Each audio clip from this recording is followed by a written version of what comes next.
हाँ जी। सो देखिए, last class के अंदर हमने एसईओ को समझा था, तो एसईओ के आगे अब आएगा ऑन पेज ऑप्टिमाइजेशन, यानी कि सबसे पहले हम लोग क्या समझेंगे, on page optimisation. On page optimisation क्या होता है, आज इसके ऊपर डिस्कशन रहेगा। लेकिन ऑन पेज ऑप्टिमाइजेशन के अंदर क्या क्या पॉइंट्स रहेंगे, पहले उसके ऊपर नजर डाल लेते हैं। सबसे पहले जो पॉइंट रहेगा वो रहेगा यूआरएल ऑप्टिमाइजेशन। मैं पहले सारे पॉइंट्स लिख रहा हूँ, ठीक है, उसके बाद फिर आपको आगे बताऊंगा। तो देखिए, सबसे सेकंड पॉइंट रहता है हेड सेक्शन ऑप्टिमाइजेशन, एंड उसके बाद होता है बॉडी सेक्शन ऑप्टिमाइजेशन, ठीक है। उसके बाद होता है रोबोट्स फाइल क्रिएशन, और उसके बाद आता है site map, HTML and site map XML। ये मेन हेडलाइंस हैं ऑन पेज ऑप्टिमाइजेशन की। इसके अंदर बड़े सारे छोटे छोटे टॉपिक्स होते हैं। तो अब हम इसको स्टार्ट करेंगे समझना। इसको आगे बढ़ने के लिए सबसे पहले हमें क्या करना है कि जो हमारा वर्डप्रेस है, ठीक है, जो हमारा वर्डप्रेस है, वर्डप्रेस के अंदर हमें एक प्लगइन डालना पड़ेगा, तभी हम आगे का जो प्रोसेस है वो कर सकते हैं। यानी कि हेड सेक्शन के लिए, जो हेड सेक्शन ऑप्टिमाइजेशन है, इसको करने के लिए हमें एक प्लगइन डालना पड़ेगा। जो हेड सेक्शन के अंदर जो पॉइंट्स होते हैं वो वर्डप्रेस में नहीं होते। दैट इज द रीजन हम लोग वर्डप्रेस के अंदर एक प्लगइन डालते हैं जिसमें हम हमारे पास कुछ पॉइंट्स मिलते हैं, उसको हम इम्प्रूव कर सकें, ठीक है।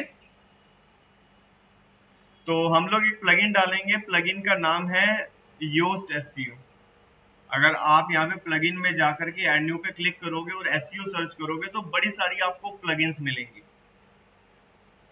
लेकिन जो सबसे बेस्ट प्लगइन है वो है योस्ट। जब आप योस्ट एसईओ सर्च करोगे तो यहाँ पर ये प्लगइन आ रही है, इसको आप इंस्टॉल कर सकते हैं। इसके अलावा और भी बड़ी सारी अलग अलग प्लगइन्स हैं, जैसे कि SEO ultimate, web rank SEO, ठीक है, ऐसी बड़ी सारी प्लगइन्स। लेकिन हमें क्या करना है, हमें योस्ट एसईओ को इंस्टॉल करना। क्या होगा योस्ट एसईओ को इंस्टॉल करके, पहले एक बार एक पेज ऐड करते हैं, उसमें समझ आएगा। तो देखिए ये पेज है, मैंने ऐड न्यू पेज पे क्लिक किया, ये लोड हो रहा है अभी, ठीक है ना। तो अब इसमें कुछ फीचर्स हैं जो नहीं आ रहे होते, जैसे कि हेड सेक्शन ऑप्टिमाइजेशन के फीचर्स होते हैं title tag, robot tag, description tag, OG tag, OG description, OG title, OG description. तो ये सब ऑप्शंस आप यहाँ पे जो है आपको नहीं डिस्प्ले हो रहे। देखो, अगर आप देखोगे यहाँ पे कोई और ऑप्शन नहीं है ना, यही सब ऑप्शन है जो आ रहे हैं आपके सामने। अब मान लो हमने यहाँ पे एक पेज बनाया एसईओ सर्विसेज का, इसको पब्लिश कर दिया। अब पब्लिश कर दिया और यहाँ पर कोई भी हमारा ऐसा कोई ऑप्शन हमें डिस्प्ले नहीं हो रहा। अब हम ये प्लगइन डालेंगे, इंस्टॉल नाउ करेंगे, ये प्लगइन को एक्टिवेट करेंगे।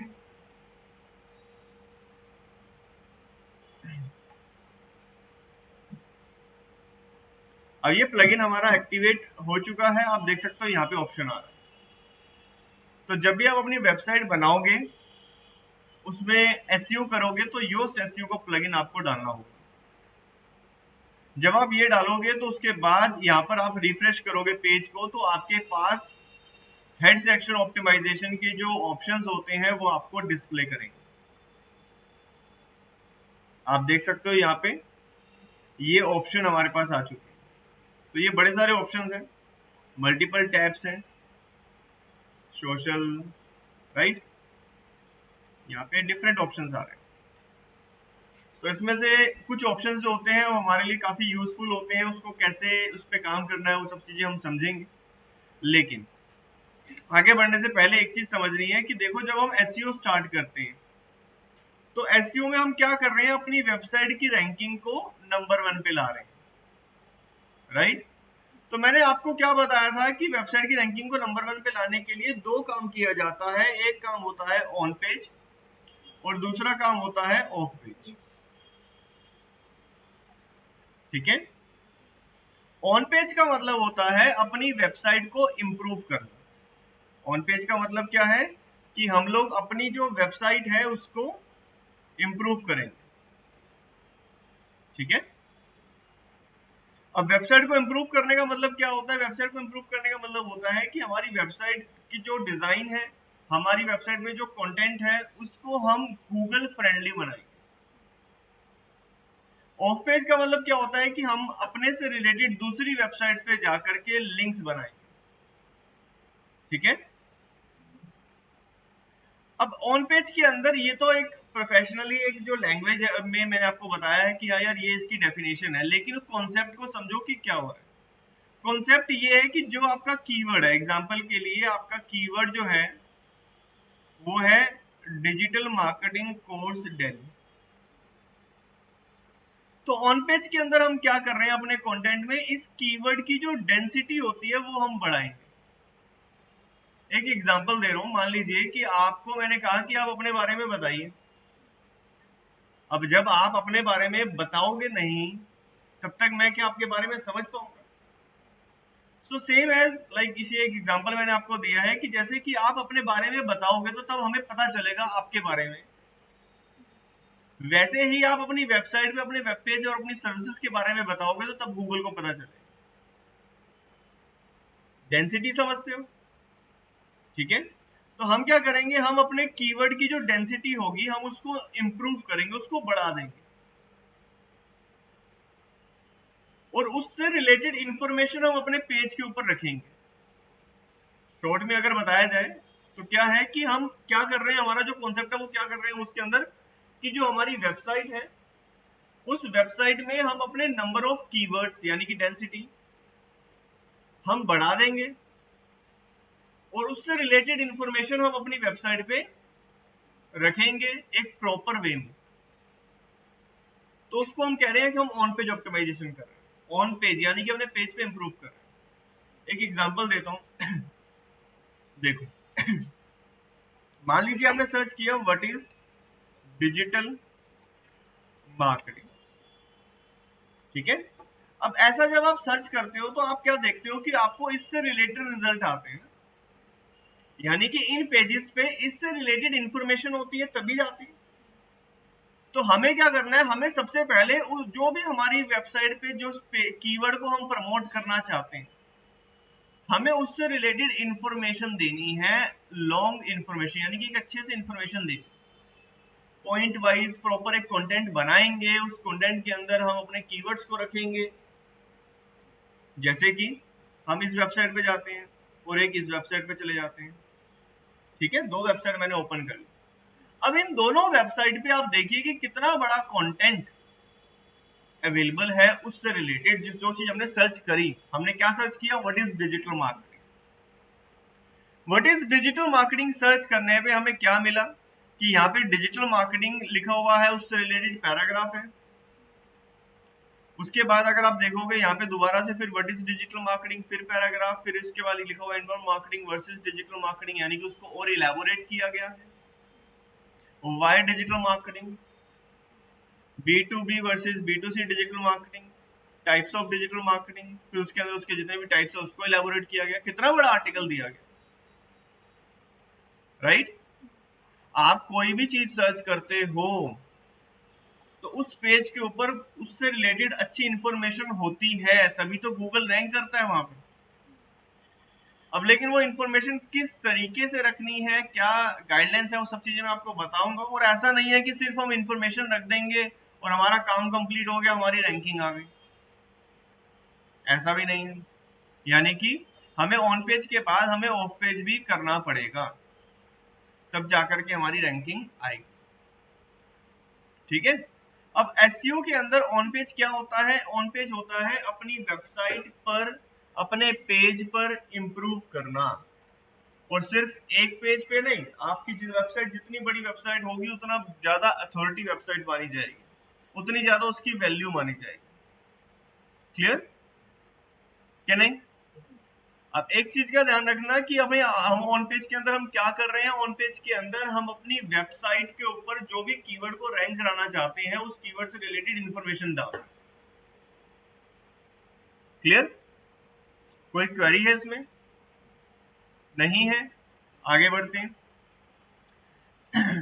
अब ये ऑन पेज को मैंने आपको जस्ट एक डिफाइन किया है कि हम कुछ ऐसा करने जा रहे हैं, लेकिन कैसे करना है। तो सबसे पहली चीज आती है यूआरएल। यूआरएल क्या होता है, address of the web page. Right. एक एग्जांपल के लिए आपका एक पेज है, आपकी एक वेबसाइट है abc.com और उसके अंदर एक पेज है 123.php या .html जो भी। अब इस पेज पर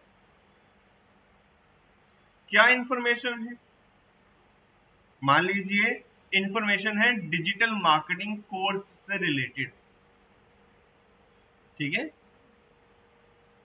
तो देखिए यहाँ पे लिखा हुआ 123, तो क्या 123 अगर मैं आपको ये ना बताऊं कि डिजिटल मार्केटिंग कोर्स से रिलेटेड है, तो यहाँ पे तो 123 लिखा हुआ है, तो 123 से क्या आप ये चीज पहचान सकते हैं कि इसके ऊपर क्या इंफॉर्मेशन है? नहीं पहचान सकते ना। यानी कि सबसे पहले हमें क्या इंप्रूव करना है? हमें अपना यूआरएल इंप्रूव करना है, हमें अपना एड्रेस इंप्रूव करना है। अगर हमारा एड्रेस पे ही इंफॉर्मेशन नहीं है,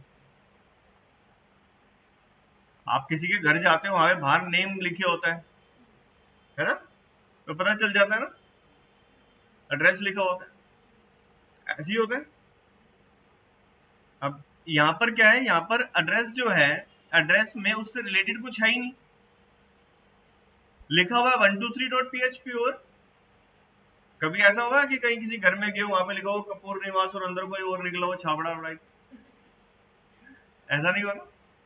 तो क्या होता है कि जो आपका एड्रेस है उसके अंदर आपका उस पेज के में क्या है इंफॉर्मेशन, वो होना चाहिए ना। अगर वो इंफॉर्मेशन नहीं होगा तो क्या होगा? गूगल कंफ्यूज हो जाएगा, भाई बाहर तो कपूर लिखा था, अंदर छाबड़ा निकला है, बताओ, ऐसे ही होता है। सो abc.com के आगे आपका जो यूआरएल होता है, आप कभी नोटिस कीजिएगा, अभी मैं आपको एग्जांपल दे रहा हूं, आप आफ्टर द क्लास में नोटिस कीजिएगा। आज और कल का दिन हम लोग वन पेज करेंगे तो उसमें काफी सारे एग्जांपल देखेंगे। तो अभी फिलहाल के लिए हमें क्या करना है? हमें सबसे पहले एड्रेस को इंप्रूव करना हो। अब एड्रेस आप मान लो आपने डाल दिया डिजिटल मार्केटिंग, यहाँ पे डाल दिया, अब ठीक है कि नहीं? अगर ये इसकी जगह अगर ये है 123 लिखा हुआ है, इससे पता चल रहा है इस पेज के अंदर क्या है, इससे पता चल रहा है इस पेज के अंदर क्या है, इससे हम एक आइडिया लगा सकते हैं कि हाँ यार इसमें डिजिटल मार्केटिंग से रिलेटेड है। लेकिन दिस इज नॉट परफेक्ट, ये परफेक्ट नहीं है अभी भी। क्यों? क्योंकि जो हमारा सबसे ज्यादा इंपॉर्टेंट वर्ड होगा, जो हमारा सबसे ज्यादा इंपॉर्टेंट कीवर्ड होगा, उस कीवर्ड को हम यहाँ पे रखेंगे। लेट्स सपोज आप एक कीवर्ड प्रमोट कर रहे हो दुबई ट्रैवल पैकेजेस, और दुबई ट्रैवल पैकेजेस में आप 10-15 कीवर्ड प्रमोट कर रहे हो, like Dubai tour packages, Dubai travel packages, best travel packages for Dubai. अब उसमें आपका मेन कीवर्ड है दुबई ट्रैवल पैकेज, तो आप अपने यूआरएल के अंदर उस पर्टिकुलर पेज पे उस कीवर्ड को रखो। क्लियर कि नहीं? जैसे कि एग्जांपल के लिए हमारा कीवर्ड है digital marketing course in Delhi, तो हम इस तरीके से रखते हैं। अगर आप दिल्ली कोर्सेज का भी पेज चेक करोगे, हालांकि यहाँ पे आपको डिजिटल मार्केटिंग नहीं मिलेगा, इंटरनेट मार्केटिंग मिलेगा।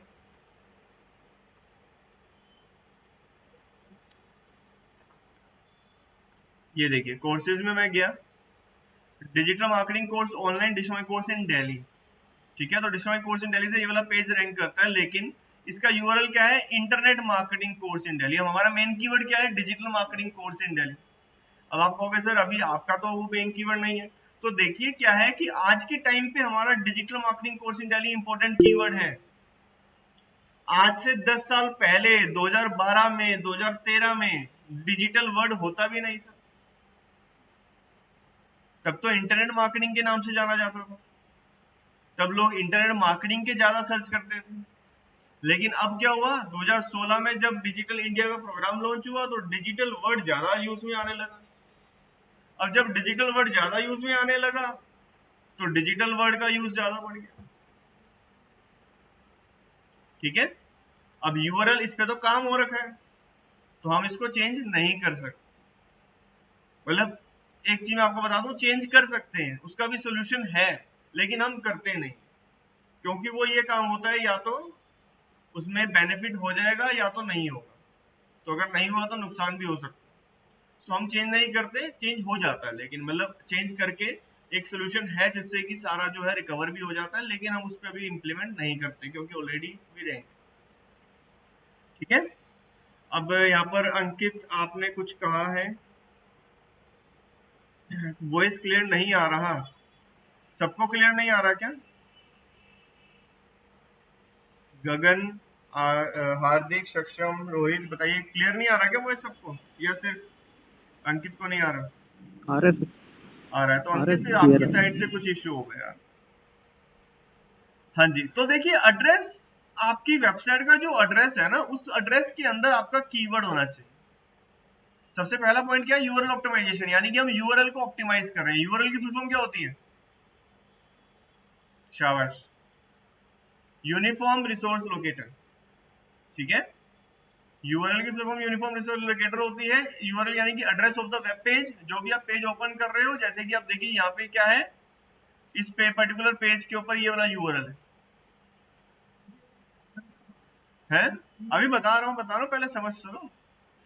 तो अब ये जो पर्टिकुलर पेज है, इस पर्टिकुलर पेज का यूआरएल जो है वो हमें इंप्रूव करना होता है।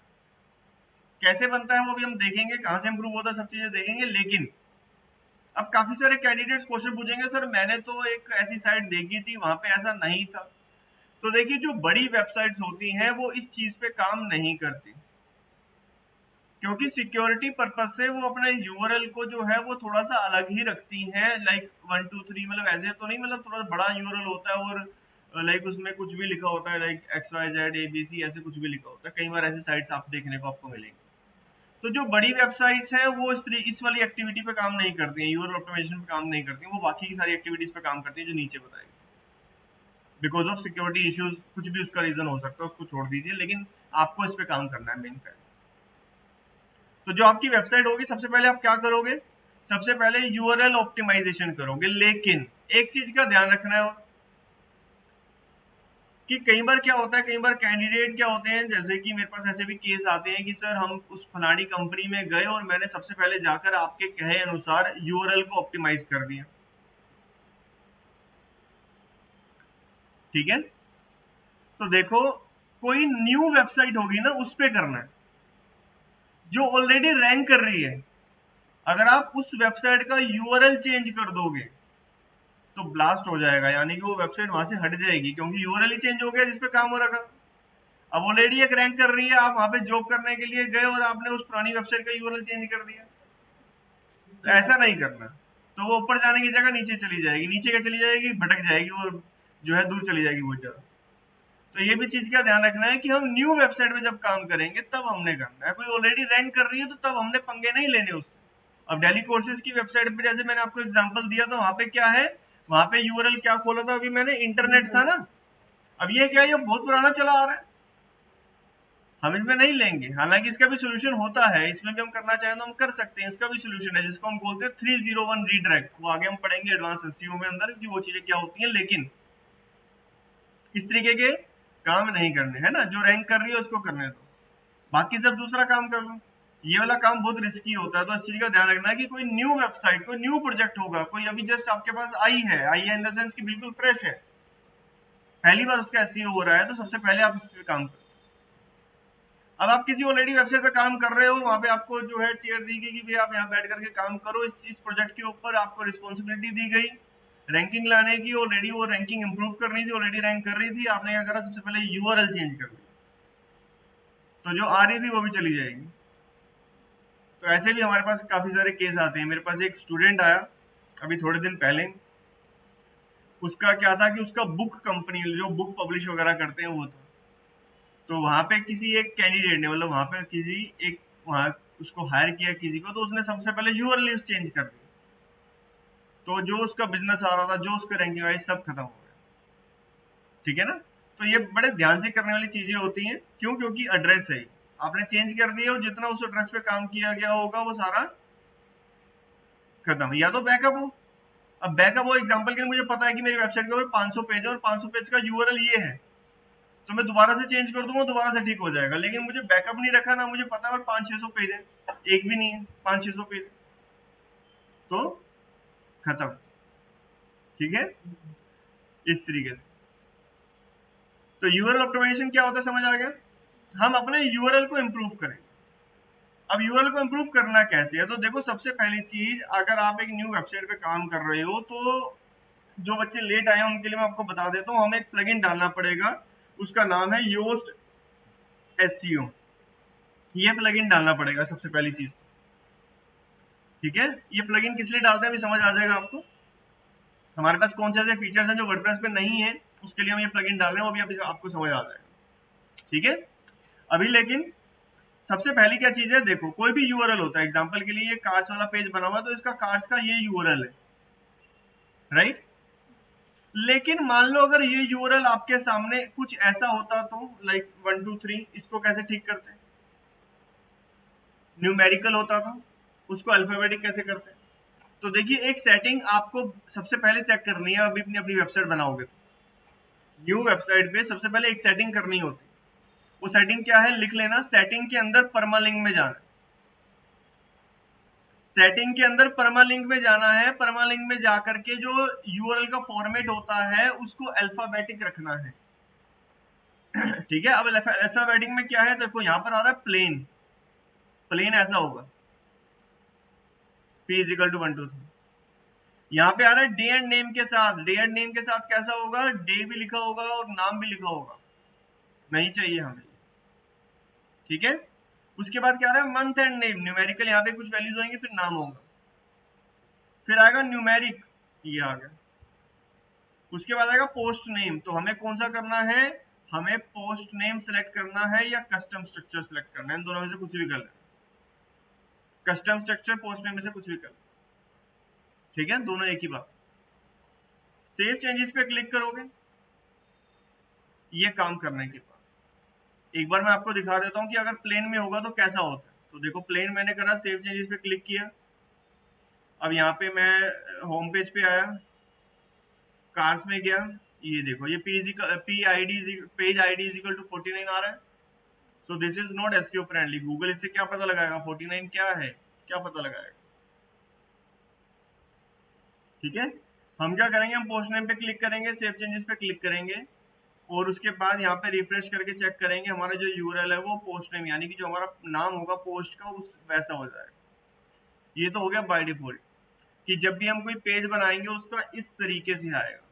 लेकिन अब उसमें हमें कस्टमाइज करना है, हम चाहते हैं कि उसमें हमारा कीवर्ड आए, हमारा पोस्ट नेम ना करके कीवर्ड आए, तो वो मैन्युअली डालना पड़ेगा आपको। हमने एक बार सेटिंग कर दी कि कभी भी कोई बाय डिफॉल्ट कुछ भी पेज बनता है तो उसमें पोस्ट नेम आना चाहिए, तो ये क्या हो गया कि जो भी हमारा पोस्ट का नाम होगा वो आ जाएगा। लेकिन इससे हमारा काम नहीं चलेगा, हमने क्या करना है, हमने उसके अंदर कीवर्ड डालने हैं। तो कीवर्ड कैसे डालेंगे, तो जो आपका पेज होगा या पोस्ट होगी, जैसे पेजेस में गए, ठीक है, एडिट पे क्लिक किया, अब देखो इसका क्या है, एसईओ सर्विसेज। अब मुझे इसका यूआरएल क्या चाहिए, मान लो मेरा कीवर्ड है एसईओ सर्विसेज इन दिल्ली, हम एसईओ सर्विसेज इन दिल्ली रख सकते हैं या best SEO services in Delhi, ठीक है। इस तरीके से हम अपना कीवर्ड रखेंगे, यूआरएल रखेंगे इसमें। अब कैसे रखना है, अगर आप यहाँ पे देखोगे तो यहाँ पे सिलेक्ट का ऑप्शन आ रहा है। अब जो आप यहाँ पे डालोगे वो आपका यूआरएल बनेगा। Let's suppose I want best SEO services in Delhi, hyphen लगा के डालना चाहो तो हाइफन लगा के डाल सकते हो, स्पेस लगा के डालोगे तो ऑटोमेटिकली वो हाइफन ले लेता है। अपडेट पे क्लिक किया, अब यहाँ पर जाके मैंने इसको रिफ्रेश किया, देखो नॉट फाउंड आ गया। अब दोबारा से यहाँ पे रिफ्रेश करूंगा, एसईओ सर्विसेज पे जाऊंगा, देखो क्या आ गया। तो कभी भी हम किसी भी वेबसाइट का एसईओ स्टार्ट करेंगे तो सबसे पहले क्या करेंगे, यूआरएल ऑप्टिमाइजेशन करेंगे। यूआरएल ऑप्टिमाइजेशन करने के बाद हमारा जो ये यूआरएल है वो इस तरीके से बन जाएगा। तो क्या हो गया, ये एसईओ फ्रेंडली यूआरएल हो गया ना, कि लाइक हमारा कीवर्ड इसमें आ गया। देखो हमारा कीवर्ड जो है ना उसकी डेंसिटी बढ़ानी है आपको, आप हर जगह पे अपना कीवर्ड्स का यूज करोगे। एक बार सब बताएंगे, क्लियर है? हाँ जी, ऑनलाइन में सब बताएंगे, क्लियर है, यस और नो? Yes clear.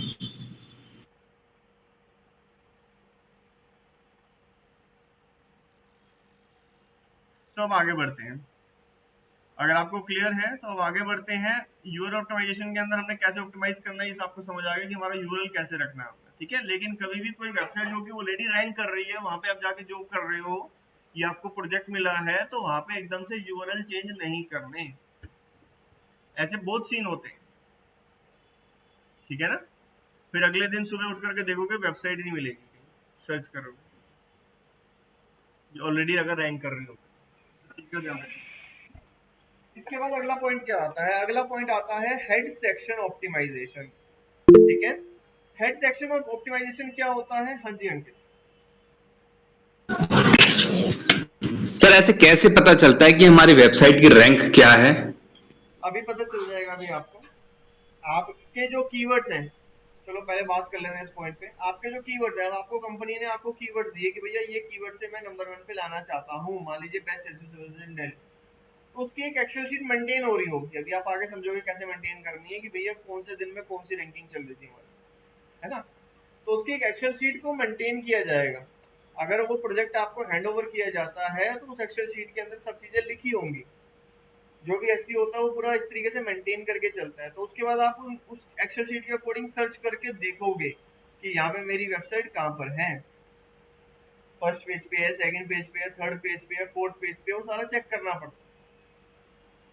अब जैसे कि डेली कोर्सेज की अगर हम बात करें, तो डेली कोर्सेज मैंने यहाँ पे सर्च किया लाइक डिजिटल मार्केटिंग कोर्स इन वाराणसी, ठीक है।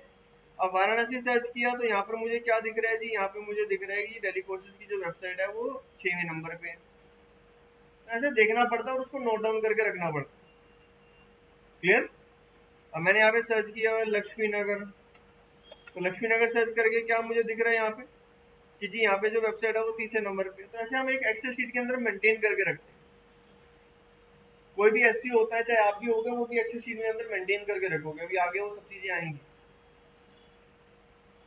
तो कोई भी वेबसाइट है ऑलरेडी पुरानी है, आप उस चीज से पुराना डिस्कशन करोगे ना कि वेबसाइट ऑलरेडी कोई रैंकिंग है नहीं, कहीं जॉब कर रहे हो, तो आप पूछोगे कि ये वेबसाइट में क्या काम हो रखा है, अभी तक कुछ हुआ नहीं, सारा पहले इन्वेस्टिगेट करोगे ना सारा। अब जी कभी भी आप एसईओ स्टार्ट करते हो तो एसईओ ऑन पेज एसईओ के अंदर दो पार्ट आते हैं, एक होता है हेड सेक्शन, एक होता है बॉडी सेक्शन। ठीक है, हेड सेक्शन और बॉडी सेक्शन, कोई भी एक पेज होता है उसका एक पार्ट होता है हेड और एक पार्ट होता है बॉडी।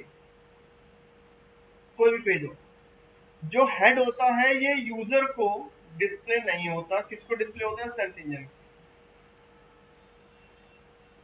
ये आप चीज नहीं देख सकते, ठीक है। आपको जो डिस्प्ले हो रहा है वो बॉडी है, यूजर के लिए क्या होती है? बॉडी होती है। समझ गए? जैसे ह्यूमन बॉडी है तो उसमें क्या होता है? एक हेड होता है, ठीक है, उसके बाद नीचे जो है बॉडी होती है, राइट। इसमें भी यही है, वेबसाइट में भी ऐसी है, एक ऊपर हेड है और नीचे बॉडी है। अब हेड जो होता है वो यूजर को डिस्प्ले नहीं होता, बॉडी यूजर को डिस्प्ले होती है।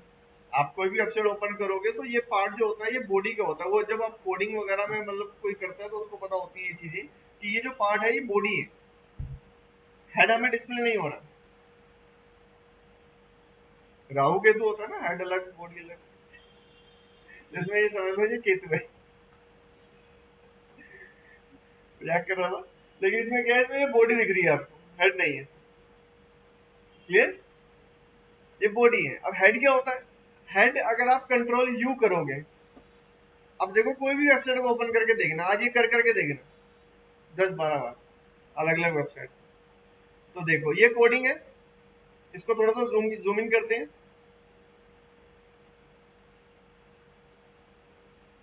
अब देखो ये हेड है, ठीक है, हेड यहां से स्टार्ट हुआ, उसके बाद यहाँ पर अगर आप देखोगे हेड यहाँ पे क्लोज होगा। अभी अभी दिखाता हूँ, आपको नहीं दिखेगा।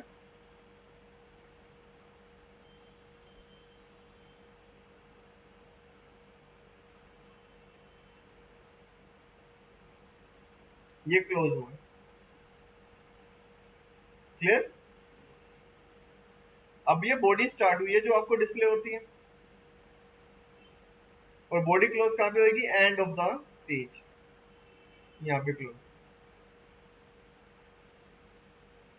चलो नोटपैड पे आते हैं, थोड़ा सा कोडिंग का समझते हैं पहले। कि जो आपकी वर्डप्रेस वेबसाइट हो या कोई भी वेबसाइट हो उसमें बैकएंड में कोडिंग कैसे होती है।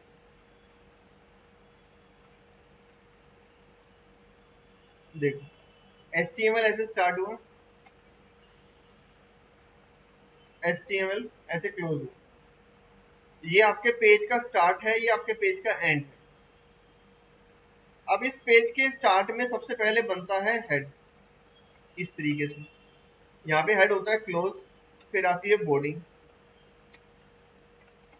इस कोड को याद रखना, सिंपल सा कोड है, लिख लो नहीं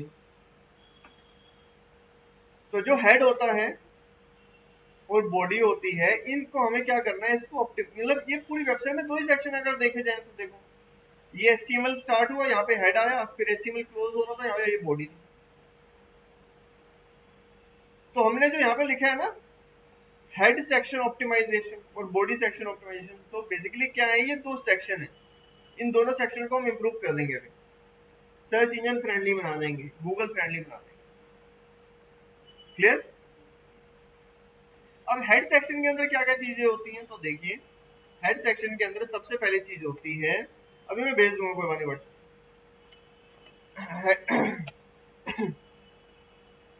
हेड सेक्शन के अंदर क्या होता है, एक होता है title tag optimisation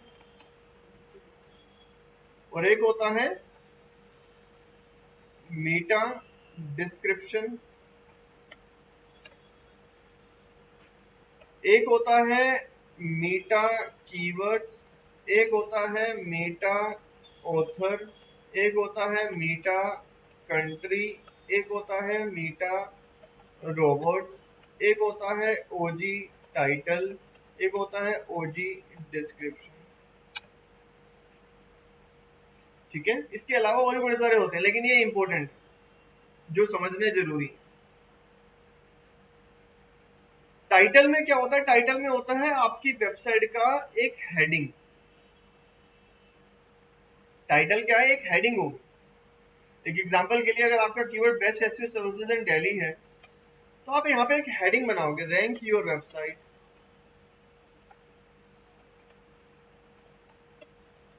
with our best SEO services in Delhi. तो जो हेडिंग बननी चाहिए उसमें एक कीवर्ड आपका जरूर होना चाहिए, rank your website with our best SEO in Delhi, ये हेडिंग बन गई। अब हेडिंग के अंदर हमारा क्या होगा, हमारा एक कीवर्ड जरूर होगा।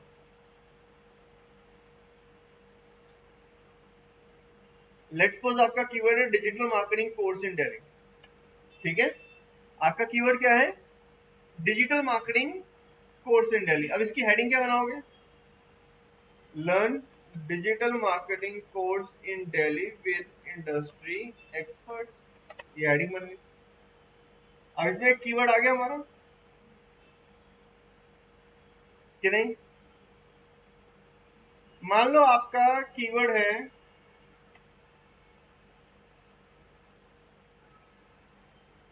दुबई ट्रैवल पैकेजेस, ठीक है, तो आप हेडिंग क्या बनाओगे, एक्सप्लोर दुबई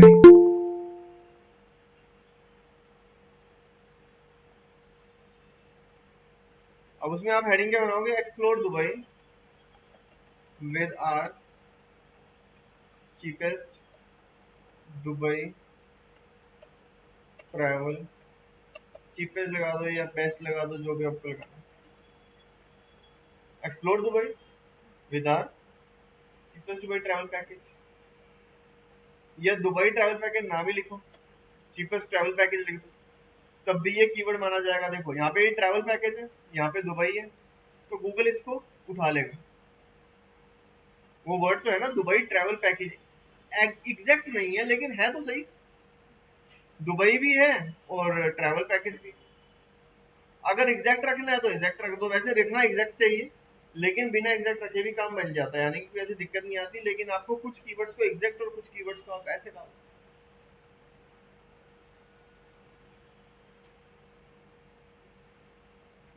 टाइटल में कोशिश करो कि आप जो कीवर्ड डालोगे वो एज इट इज होना चाहिए, लाइक दिस। 3 एग्जांपल काफी है, समझ आ गया। तो जो भी आप टाइटल बनाओगे उस टाइटल के अंदर इस तरीके का आपका जो है रहना चाहिए। ठीक है ना, आपका हेडिंग रहना चाहिए, उसके अंदर हेडिंग के अंदर आपका कीवर्ड होना चाहिए। क्लियर? अब आता है पारी मीटा डिस्क्रिप्शन की। तो काफी सारे कैंडिडेट्स ये भी क्वेश्चन पूछते हैं कि सर ये मीटा डिस्क्रिप्शन, मीटा टैग, ये है क्या? तो देखिए ये कुछ ऐसे टैग्स होते हैं जिसका नाम देखो, मीटा डिस्क्रिप्शन। तो मीटा क्या है? मीटा बेसिकली नाम दिया गया। काफी सारे लोग इससे रिलेट करते हैं, फेसबुक जो मीटा कंपनी है उससे। तो देखो मीटा तो उसने अब रखा, ये तो बहुत पुराने HTML कोड्स चले आ रहे हैं। तो मीटा जो नाम रखा उसने, इसके ऊपर आप कह सकते हो कि एक तरीके से नाम रखा।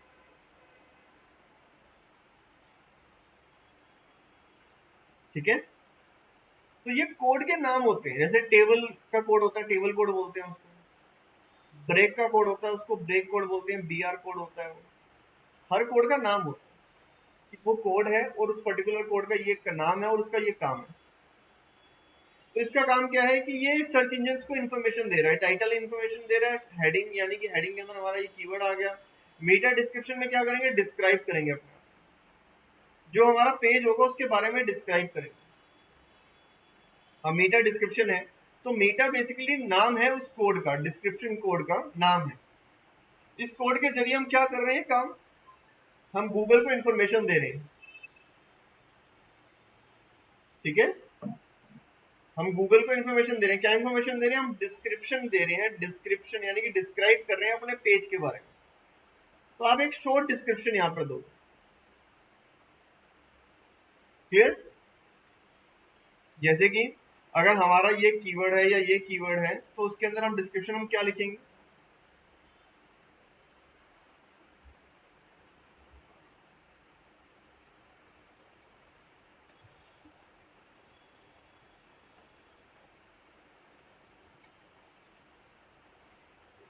और एक शॉर्ट डिस्क्रिप्शन देना है, ऐसा नहीं कि आप अपनी मर्जी से लिखी जा रहे हो। आपकी जो वर्ड लिमिट है वो 170 कैरेक्टर्स के आसपास है, यानी कि 20-25 वर्ड्स, ज्यादा 30 वर्ड। ऐसा नहीं कि हम वहाँ पे 500 वर्ड लिख रहे, 100 वर्ड लिख रहे, लेकिन आपकी एक लिमिट है। Want to learn digital marketing? If yes, then you are at the right place. We are one of the leading digital marketing institute in Delhi NCR that provides advanced digital marketing.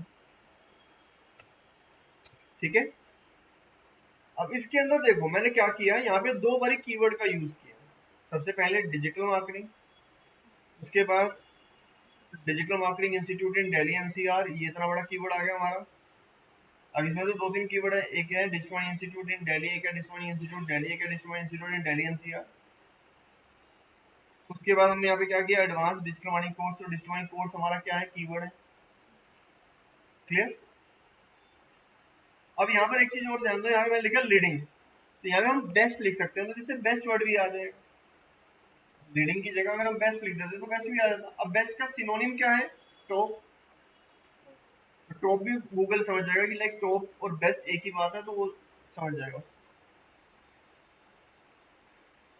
आप समझ गए कि नहीं? Clear हो गया? मीटा description और ओजी title क्या होता है, और टाइटल क्या होता है।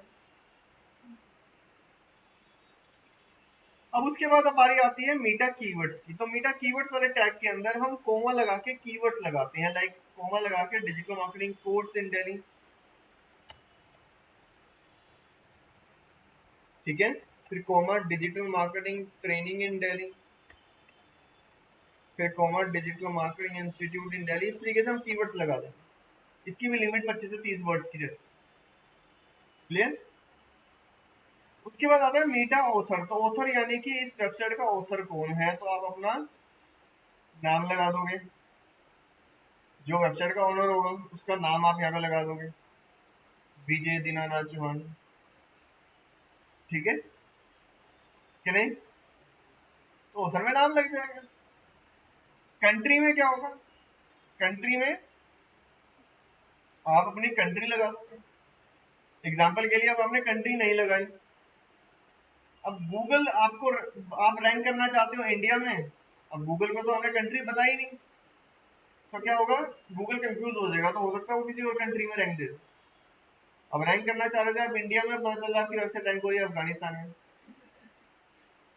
ठीक है, ये चीज होती है। तो कंट्री में हमें कंट्री को डिफाइन करना होता है।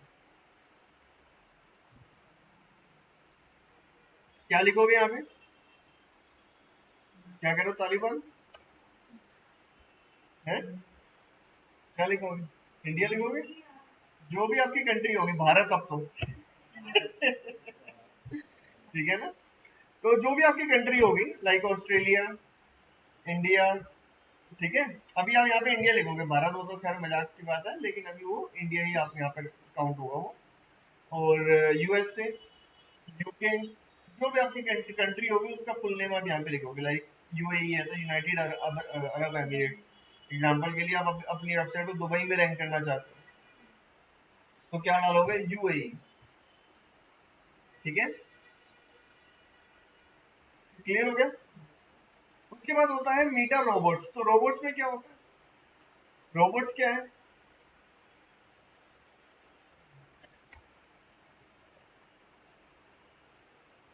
ठीक है, ऐसे कर दोगे। अच्छा, एक चीज मैं आपको और बता देता हूँ, जो ऑथर टैग है ना वो आज के टाइम पे यूज नहीं है, उसका डेड है वो। ये पहले होता था। मैं आपको बताता हूँ इसकी शुरुआत कैसे हुई थी, थोड़ा सा ऑथर टैग को और समझते हैं। एक्चुअली में क्या हुआ था कि जब फेसबुक आगे बढ़ रहा था तो गूगल जो था वो थोड़ा सा फील कर रहा था, भाई ये तो फेसबुक आगे जा रहा है ना? तो गूगल ने क्या किया, गूगल प्लस को लॉन्च किया। आई डोंट नो क्योंकि हमने यूज किया कि नहीं किया, क्योंकि बहुत पुराना है। गूगल प्लस, नाम ही नहीं सुना? सच बताओ, नहीं सुना? तो देखो, एक गूगल प्लस नाम की एक सोशल मीडिया साइट होती थी, ठीक है। तो Google plus basically, Google plus जो था वो फेसबुक वाले कॉन्सेप्ट में था, ट्विटर वाले कॉन्सेप्ट में था। तो गूगल प्लस को गूगल आगे बढ़ाना चाहता था, इसलिए गूगल ने ऑथर टैग को मैंडेटरी कर दिया था कि भैया इसको लगाना ही लगाना है। अब ऑथर टैग के थ्रू क्या करते थे हम लोग अपनी गूगल प्रोफाइल को, गूगल प्लस प्रोफाइल को लिंक करते थे। जो गूगल प्लस की प्रोफाइल होती थी, जैसे फेसबुक की प्रोफाइल होती है, वो ऑथर टैग में लिंक भी करनी होती थी अपने उस पर्टिकुलर नाम के साथ। तो गूगल ने क्या किया, गूगल ने इसको मैंडेटरी कर दिया। क्यों? क्योंकि उससे गूगल प्लस का यूज बढ़ेगा, ठीक है ना? तो क्या होता था कि जब भी कोई सर्च करता था, अगर आपको गूगल प्लस नहीं पता तो शायद आपने ये भी चीज कभी नोटिस ना की हो, 2013 से पहले की बात है, कि जब आप कुछ भी सर्च करते थे तो वहां पे ऑथर का फोटो भी बना हुआ आता था। जैसे भी यहाँ पर ये फोटो बने आ रहे हैं ना, ये इस तरीके के फोटो आने लग गए। पहले ऐसे फोटो ना आकर के यहाँ पे छोटा सा फोटो आता था, प्रोफाइल फोटो गूगल प्लस का। वो ऑथर को ही बढ़ाने के लिए उसने, सॉरी, गूगल प्लस को बढ़ाने के लिए ही किया था एक्चुअल में। ये देखो, मैं आपको बताता हूँ कैसे आता था।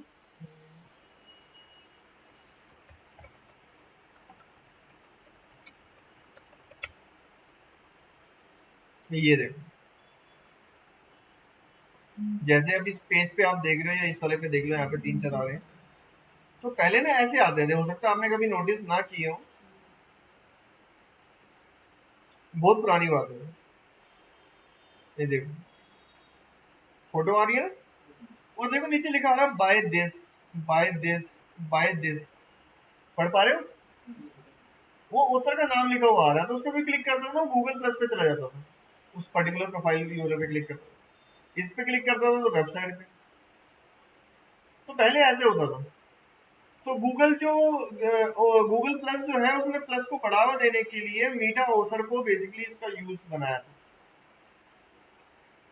मीटा ऑथर टैग होता था जो, उसने उसको मैंडेट कर दिया था। पहले उसका कोई यूज नहीं होता था ना, आज के टाइम पे यूज, बीच में उसने मैंडेटरी कर दिया था। लेकिन उसके बाद क्या हुआ कि कुछ प्रॉब्लम आने लगी और गूगल प्लस इतना बूस्ट हुआ ही नहीं कभी भी। अब जैसे कि इंस्टाग्राम जो है, आज के टाइम पे अगर आप देखोगे इंस्टाग्राम चल रहा है, तो इंस्टाग्राम क्यों चल रहा है? काफी इजी टू यूज है, हैंडी है एक तरीके से, है ना, काफी इजी है।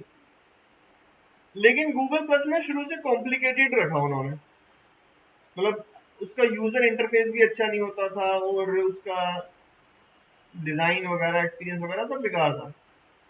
और ऑलरेडी लोग फेसबुक और ट्विटर यूज कर रहे थे, और उस टाइम पे टेक्नोलॉजी इतने आगे से नहीं बढ़ रही थी। आज इंस्टाग्राम क्यों बढ़ा, टिकटॉक क्यों बढ़ गया? क्योंकि टेक्नोलॉजी ने एकदम से स्पीड अप लिया। इंडिया के अंदर जो टेक्नोलॉजी है, जो इंटरनेट है, स्पेशली इंटरनेट ने एकदम से स्पीड अप लिया, बहुत बड़ी ऑडियंस इंटरनेट तक पहुंच गई, है ना? लेकिन उस टाइम पे क्या था, उस टाइम पे स्लो मोड में चीजें चल रही थी 2014 से पहले, आपको पता ही है। तो क्या हुआ कि लाइक उस टाइम पे फिर गूगल प्लस ने इस चीज की जो था मैंडेटरी था, ये हटा दिया, फिर लोगों ने इसका यूज करना बंद कर दिया। फिर एक दिन आया कि गूगल प्लस भी बंद हो गया। ठीक है, तो मीटा ऑथर की ये कहानी। मीटा कंट्री क्या है कि गूगल किस कंट्री में आपको रैंक दे, वहां पे आपको कंट्री लगानी है। आप अपनी कंट्री लगाओगे इंडिया, ठीक है। मीटा रोबोट्स, मीटा रोबोट्स में क्या होता है बताओ। रोबोट्स, देखो जो गूगल है वो आपकी वेबसाइट को रीड कैसे करेगा, मैन्युअली नहीं करेगा। एक चीज आप सर्च करते हो, वहां पे आप देखते हो कि वहां पे कितने रिजल्ट्स आ रहे हैं, जो मैंने कीवर्ड्स वाले कॉलम में आपको बताया। तो कभी भी गूगल मीटा जो गूगल होता है वो कभी भी आपकी वेबसाइट को क्रोल नहीं करता, ठीक है, मैन्युअली नहीं करता। कैसे करता है, सॉफ्टवेयर के थ्रू, सॉफ्टवेयर के थ्रू करता है। अब उन सॉफ्टवेयर को हम बोलते हैं रोबोट्स, क्रोलर्स, स्पाइडर्स। प्रोफेशनली रोबोट्स बोला जाता है, ऑफिशियली रोबोट्स बोला जाता है, ठीक है।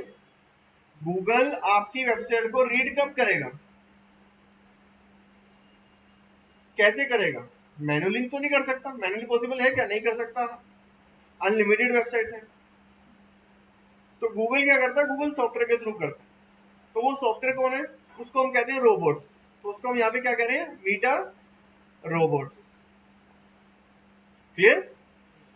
अब जो मीटा रोबोट्स हैं उसमें हमें क्या कमांड डालनी होती है, इसमें क्या, ये कोड किस लिए है। तो देखो, अगर आप चाहते हो कि गूगल आपकी वेबसाइट पे ना आए, गूगल आपकी वेबसाइट को क्रोल ना करे, तो तब इसका यूज आता है मीटा रोबोट। बाय डिफॉल्ट गूगल आपकी वेबसाइट पे आएगा, बाय डिफॉल्ट गूगल आपकी वेबसाइट को रैंक भी करेगा। क्लियर।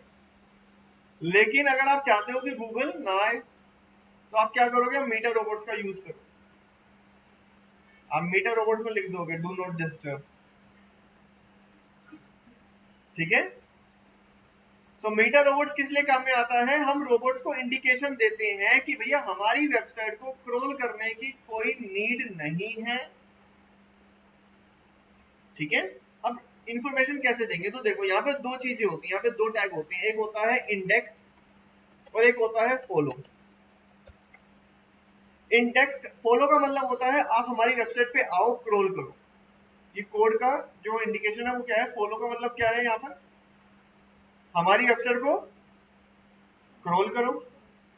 और इंडेक्स का मतलब क्या है, रैंक करो। हम क्या चाहते हैं, अपनी वेबसाइट को रैंक कराना चाहते हैं, नहीं चाहते। रैंक कराना चाहते हैं तो हम इंडेक्स फॉलो लगाएंगे। अगर नहीं चाहते, हम चाहते हैं कि हमारी वेबसाइट को गूगल इंडेक्स भी ना करे और हमारी वेबसाइट को गूगल फॉलो भी ना करे, तो no index.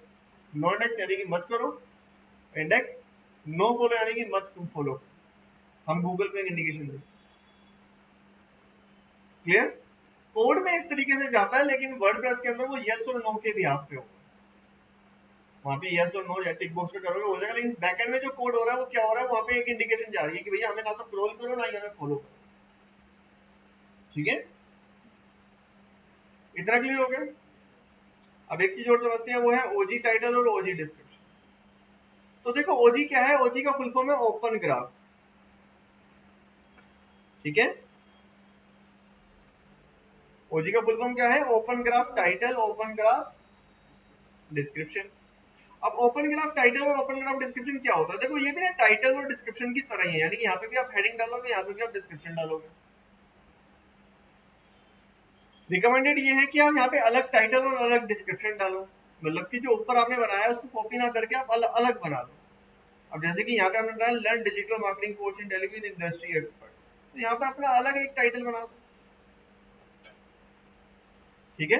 Earn money online with our digital marketing course in Delhi, ऐसे एक हेडिंग बना दो, अलग बना दो। तो अलग बना दो, डिस्क्रिप्शन भी अलग बना दो। ये होता है सर्च इंजन के लिए, जो ऊपर वाला टाइटल है ये किसके लिए, सर्च इंजन के लिए। और ये वाला जो टाइटल है वो किस लिए है, सोशल मीडिया के। क्लियर? तो ये वाला जो ओपन ग्राफ टाइटल है वो है सोशल मीडिया के लिए, ये वाला ओपन ग्राफ डिस्क्रिप्शन जो है वो है सोशल मीडिया के लिए, और ये वाला टाइटल क्या है सर्च इंजन के लिए, ये वाला टाइटल ये डिस्क्रिप्शन क्या है सर्च। क्लियर? ये वाला सर्च, दोनों सर्च इंजन के हो गए, ये दोनों सोशल मीडिया के। अलग अलग क्यों कह रहा हूँ, ज्यादातर लोग सेम भी डाल देते हैं, अलग अलग इसलिए कह रहा हूँ क्योंकि वहां पे अलग कीवर्ड टारगेट हो जाएगा, कीवर्ड की डेंसिटी बढ़ानी है। कर लोगे इतना कि नहीं? ठीक है, बहुत है आज के लिए कि नहीं, या और आगे बताओ? बहुत है। ठीक है, तो जैसे कि अभी हमने डिस्कशन किया था कि कल भी आपको आना है, कल भी आप क्लास लो, क्योंकि हमने थर्सडे को क्लास नहीं मैं करा पाया, मैं नहीं आ पाया था, ठीक है, लेट हो गया था मैं।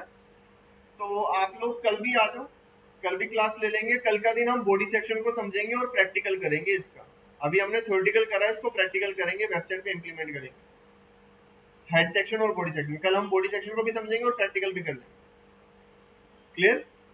फिर ट्यूसडे थर्सडे को आप इसकी प्रैक्टिस करना, फिर सैटरडे को फिर आगे बढ़ेंगे ऑफ पेज की तरफ। ठीक है? क्लियर? ऑनलाइन में सब बताएंगे। क्लियर है इतना? कोई क्वेरी तो नहीं है? बहुत है आज के लिए। Yes, sir. Clear. कोई किसी को क्वेश्चन है तो बताइए। अंकित आपने हैंड रेज किया हुआ है, बताइए कोई क्वेरी है तो। नहीं सर, वो ऐसे